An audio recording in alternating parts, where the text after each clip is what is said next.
বরিশালের শঙ্কর মঠে শিবরাত্রির পূজা খুবই উৎসাহজনকভাবে হয়। এবার সন্ধ্যার পর গিয়েছিলাম শিবরাত্রির পুজো দেখার জন্য শঙ্কর মঠে।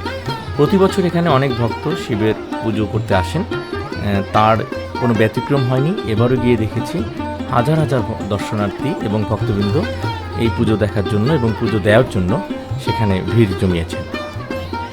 সাধারণত মাঠের ভেতরে এবং বাইরে বিভিন্ন আয়োজন করা হয়, যেমন পুজো, ভজন, প্রসাদ বিতরণ।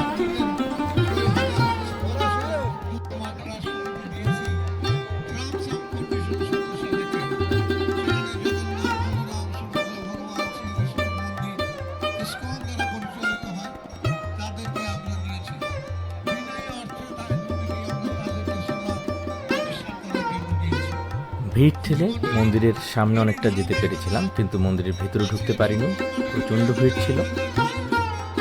শিব পুরাণ অনুসারে এই রাতে শিব সৃষ্টি, স্থিতি ও প্রলয়ের মহাতাণ্ডব নৃত্য করেছিলেন। আবার এ রাতেই শিব ও মাতা পার্বতীর বিয়ে হয়েছিল। অন্ধকার আর অজ্ঞতা দূর করার জন্য এই ব্রত পালিত হয়।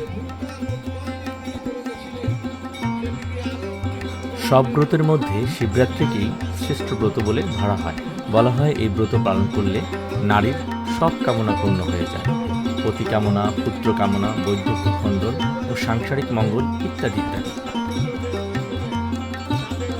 তাই নারীদের এবং বিশেষভাবে কুমারী মেয়েদের কাছে এই ব্রত হয়ে ওঠে সুবর্ণ সুযোগ।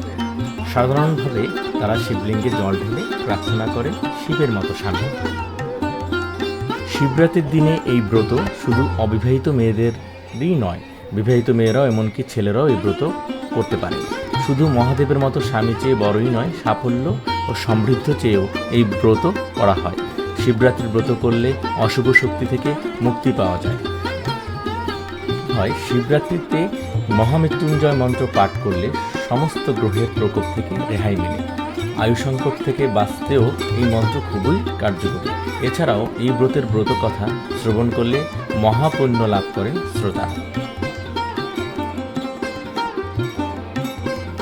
শিব নিজেও মাকে বলেছিলেন এই তিথি পালন করলে সমস্ত পাপের ফল থেকে নিষ্কৃতি মিলবে এবং মোক্ষ লাভ হবে।